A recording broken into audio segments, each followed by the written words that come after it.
성부와 성자 성령의 이름으로 말씀드립니다. 오늘부터 마태복음 5장 1절에서 12절의 팔복, 여러분들 잘 아는 거죠? 이 팔복에 대해 설교할 텐데, 이 팔복은요 우리 기독교 신앙의 아주 정수이고 또한 천국 백성의 그 정체성이 무엇인지를 가르쳐주는 매우 중요한 본문입니다. 너무 중요해서 이 팔복을 오늘부터 3주에 걸쳐서 나누어 설교하려고 합니다. 그 첫 번째가 1절부터 6절까지인데요. 1절부터 6절까지 쭉 읽으면서 무슨 생각이 들어요? 하나님과 나와의 관계가 어떤 것인지를, 또 다음 주에 보게 될 7절에서 9절은 이웃과의 관계에 대해서 말씀하고, 또 10절부터 12절까지 뭘까요? 세상과의 관계를 말하고 있습니다. 그래서 오늘 첫 번째로 1절부터 6절까지의 본문 말씀으로 말씀을 나누고자 합니다.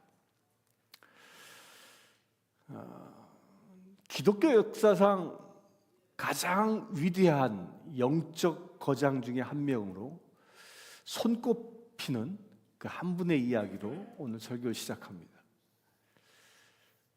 모든 사람들은 그를 위대한 성인으로 기억합니다.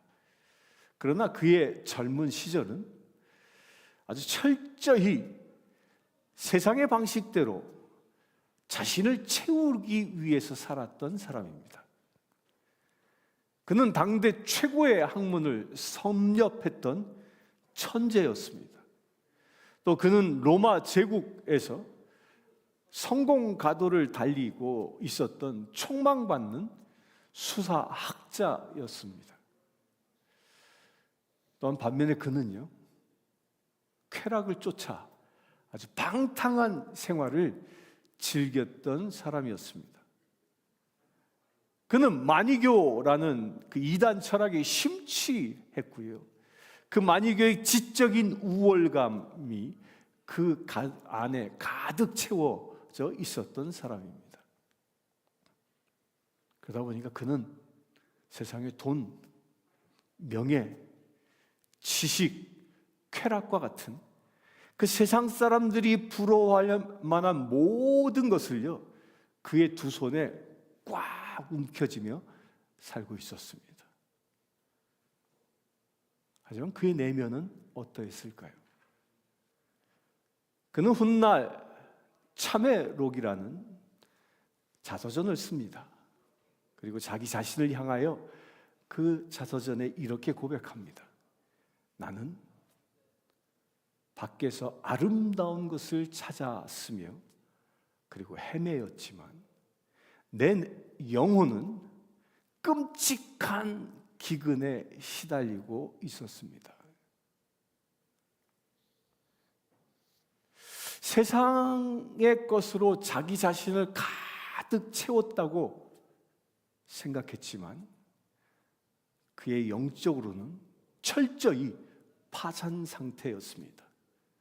곧 굶어 죽어가는 영적 거지와 같았던 것을 그는 깨달은 것입니다.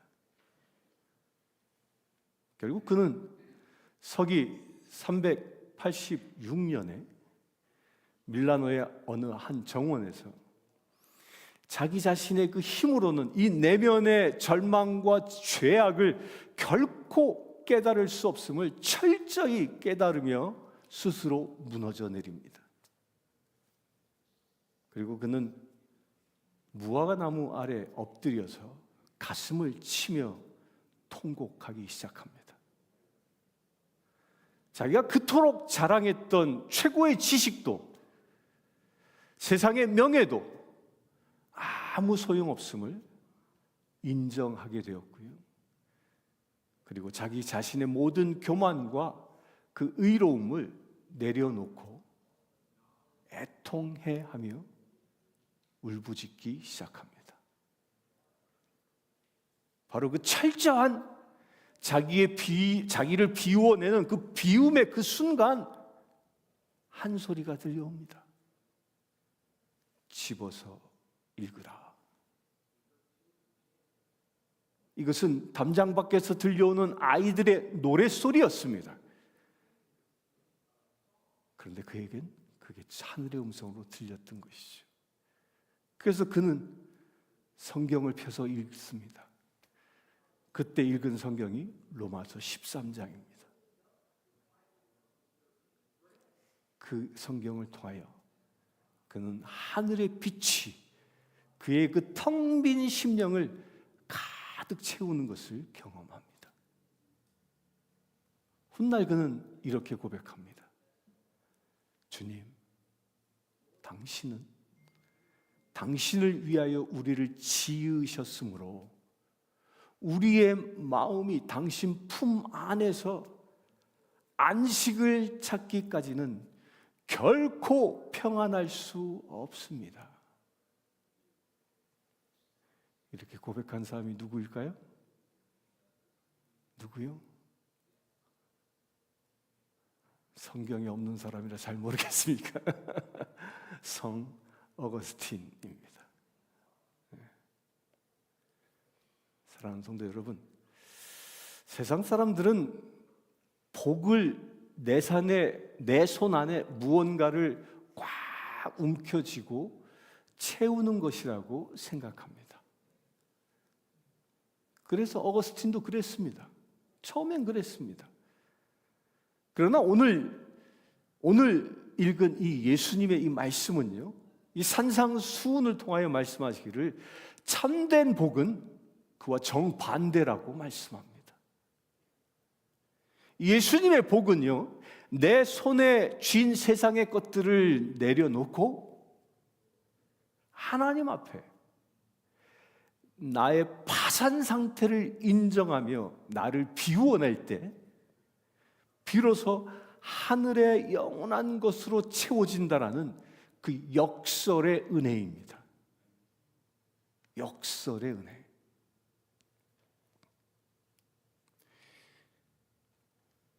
그렇다면 여러분들은요, 지금 무엇으로 여러분들의 인생을 채우고 계십니까? 예수님께서 산에 오르셨을 때 그 앞에 모인 무리들은 화려한 귀족도 왕족도 아니었습니다. 그들은 로마의 압제 아래서 그 무거운 세금에 시달리고 있었고요. 또한 질병과 가난으로 고통받고 있었던 그 평범한 지극히 소외된 그런 백성들이었습니다. 그들은 우리를 로마로부터 해방시키고 떡을 배불리 먹여줄 수 있는 그런 정치적인 메시아를 기대하며 예수님을 따랐던 것입니다. 그런 그들에게 예수님은 입을 열어 가르치기 시작한 것입니다. 그 첫 번째 가르침이 뭐게요? 심령이 가난한 자는 복이 있나니. 여기서요, 복이 있나니라는 말로 번역된 이 헬라어가 마카리오스라는 말인데요, 이 마카리오스는 본래 세상의 근심과 고통으로부터 완전하게 자유로워진 그 상태, 그리하여 최고의 행복을 누리는 상태를 의미합니다. 그래서 당시 사람들은요, 돈이 많고 권력이 있어야만 이 마카리오스를 이룰 수 있다라고, 곧 복을 받았다라고 생각했습니다. 그런데 예수님은요, 그 복의 기준을 완전히 바꾸어 버리시는 겁니다. 첫 번째로요, 심령이 가난한 자, 심령이 가난한 자, 심령이 가난한 자. 푸토코스라는 이 말은요, 여기서 이 가난하다라는 것은요, 그냥 적당히 뭔가 좀 부족한데 그런 상태가 아닙니다. 이 상태는요, 남의 도움 없이는 단 하루도 살아갈 수 없는 절대적인 파산 상태, 곧 거지가 된 상태, 그 상태를 말합니다. 내 영혼이 하나님 앞에서 철저하게 파산 상태임을 깨닫고요, 엎드려 하나님의 은혜만을 구하는 그 태도가 바로 심령이 가난한 자라는 것입니다. 성경에서 이 심령이 가난한 자를 가장 잘 보여주는 인물이 한 사람 소개되는데 누가복음 18장에 나옵니다. 바리새인이 나는 저 사람과는 같지 않고요, 11조도 하고요, 또 금식도 합니다 라고 하면서 성전에서 기도합니다. 그 안에 뭐가 가득 찼어요? 자기의 의로 가득 차서 얘기합니다. 그러나 그 성전 한 구석에 한 세리는 감히 눈을 들어 하늘을 쳐다보지도 못하고 그저 가슴을 치며 자기 죄를 고백합니다. 하나님이여 불쌍히 여기소서. 나는 죄인이로소이다. 자기 자신에겐 내세울 구석이 단 하나도 없음을 그는 알았기에 오직 하나님의 그 긍휼함만을 구하며 엎드렸던 그 세리, 그 세리의 그 텅 빈 그 마음, 이 마음이 바로 심령이 가난한 자입니다. 이 심령이 가난한 자가 천국을 소유할 수 있다는 것입니다. 두 번째로는 애통해하는 자라고 말씀합니다. 애통은요, 초상집감합니다. 사랑하는 자를 먼저 보내고 통곡하며 우는 그 상태를 말하는 겁니다. 자기의 죄악과 영적인 그 비참함을 보고요, 그리고 하나님을 떠난 이 세상의 그 아픔을 보고 눈물을 흘리며 통곡하는 상태, 이게 애통입니다. 겟세마네 동산에서 도망쳤고 급기야 예수님을 재판장에서 3번씩이나 나 그 모로라고 부인했던 그 베드로, 이 베드로의 눈물이 또한 애통입니다.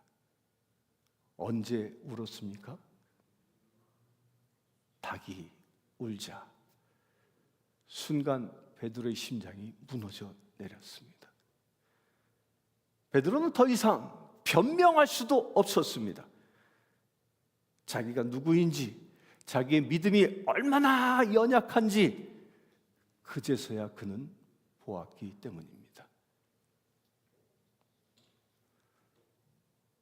또 예루살렘 무너진 그 성벽과 예루살렘 백성들의 그 환난 소식을 들었던, 그리고 주저앉아 수일 동안 슬퍼하며 금식했던 한 사람이 있었지요. 누굽니까? 느헤미야입니다. 그 느헤미야의 눈물처럼 나의 죄악뿐만 아니라 교회가 무너짐과 이 세상의 아픔을 가슴에 품고 흘릴 수 있는 그 거룩한 슬픔이 바로 주님이 찾으시는 애통함입니다. 세 번째로요, 온유한 자에 대하여 말씀합니다. 온유는 그저 단순히 성격이 부드러운 그런 상태를 말하는 게 아닙니다. 이건 마치요, 야생마가 주인의 손에 길들여져 그 야생마의 힘의 통제를 받았던 것처럼 내 혈기와 고집을 꺾어버리고 주님의 뜻에 온전히 순종하며 순복하는 상태를 말하는 거예요. 하나님의 뜻에 순종하는 상태. 민수기 12장 3절에는 이 사람 모세는 온유함이 지면의 모든 사람보다 더하더라라고 모세에 대해 기록합니다. 여러분들, 근데요, 모세가 본래는 어떤 사람이었습니까? 그의 젊은 시절의 모습은 어떤 모습이었어요? 그는 젊은 시절 애굽 병사를 쳐 죽이는 그런 혈기와 분노가 넘치는, 마치 길들여지지 않은 그런 야생마와 같은 사람이었습니다. 그러나 그는요, 자 미디안 그 광야에서 무려 40년 동안 하나님의 손에 의하여 철저히 다듬어지기 시작합니다.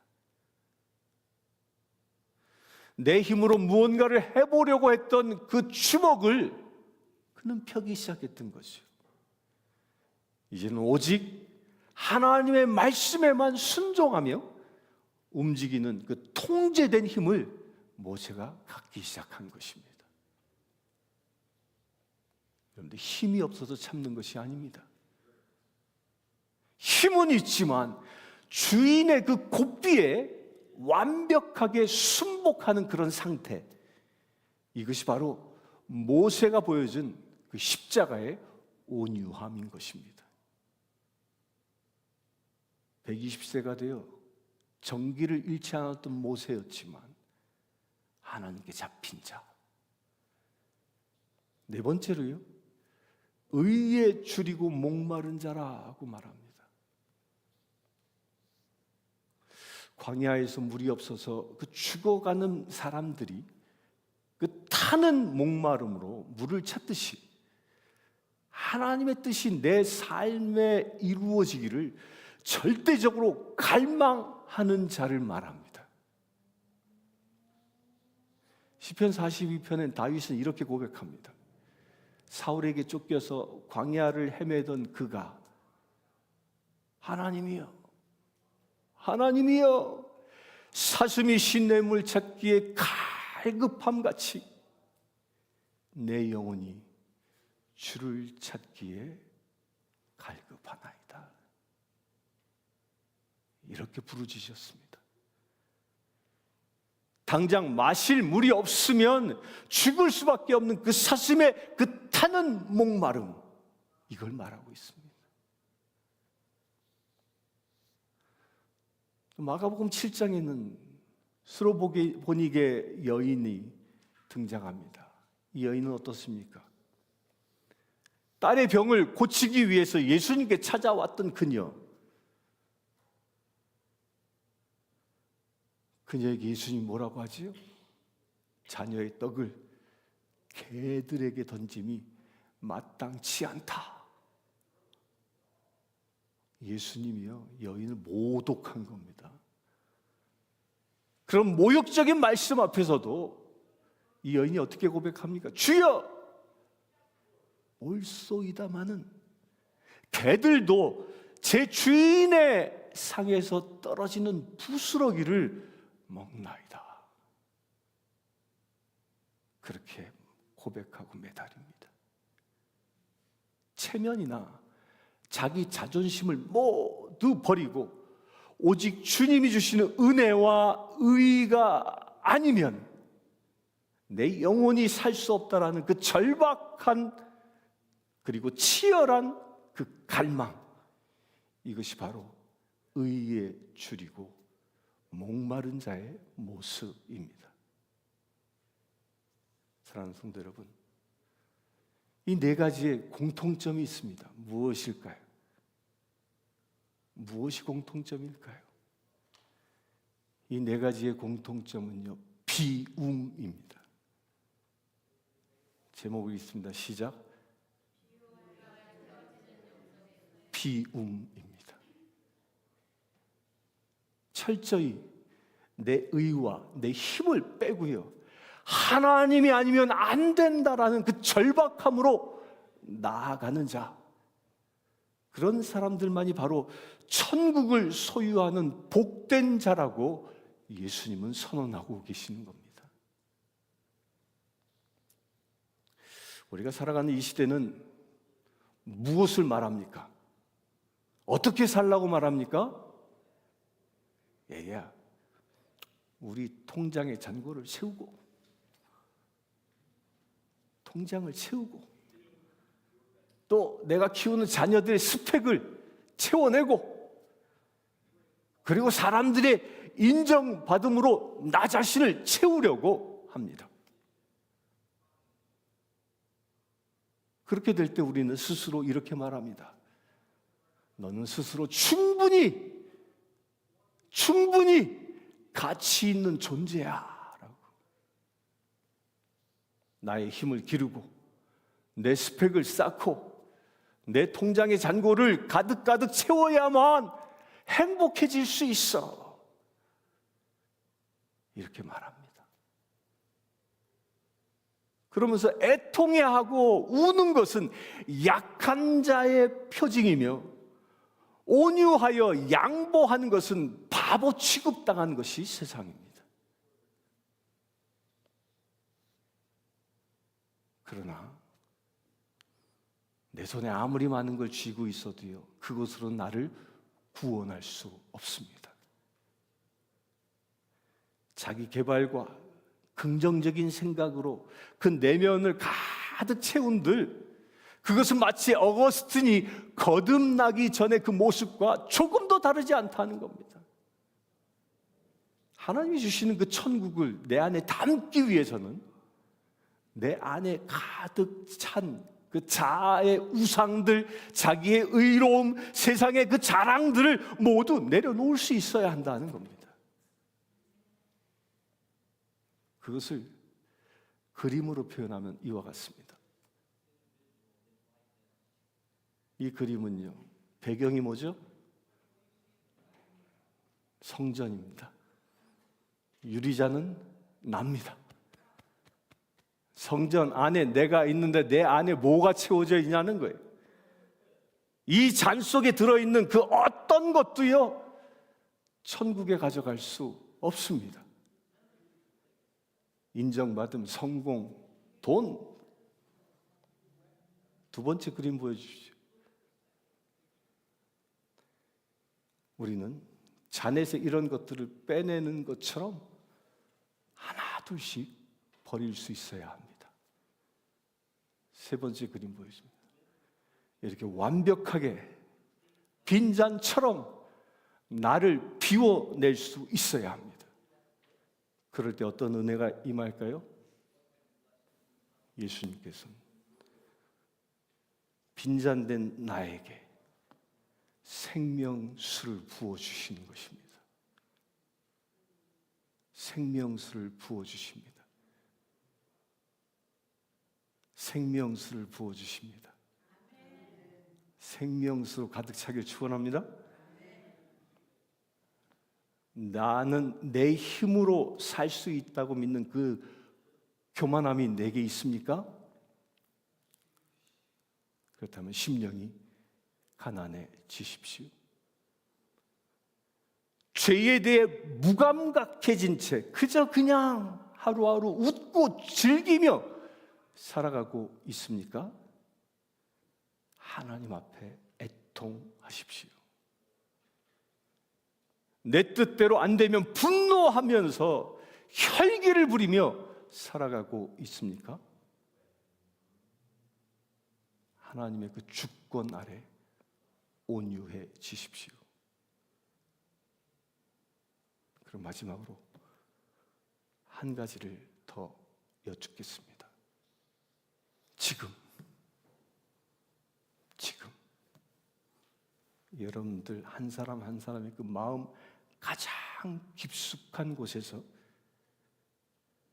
여러분들은 무엇에 목말라 하고 있습니까?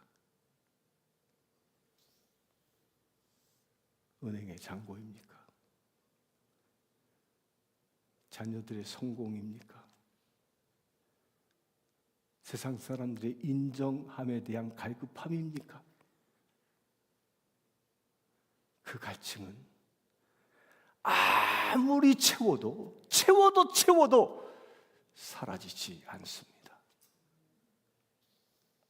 어거스틴 모든 것을 손에 쥐고도 영혼이 기근에 시달렸다라고 고백했던 것처럼요, 세상 그 어떤 것으로도 나의 목마름을 끝내 해결할 수 없는 것입니다.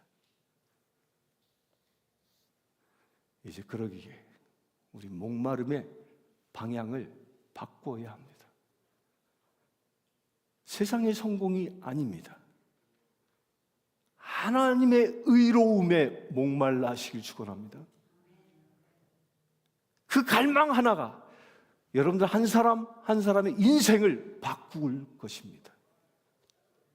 심령이 가난한 자는 복이 있나니 천국이 그들의 것이며. 아멘이십니까? 우리가 하나님 앞에서 완벽하게 빈손되어질 때 하나님은 그 빈손에 하나님의 나라라는 가장 크고 영원한 선물을 쥐어주실 것입니다. 하나님의 나라를 주시길 바랍니다. 어떻게 가능합니까? 비워야 채워집니다. 비워야 채워집니다. 애통해야 위로를 받습니다.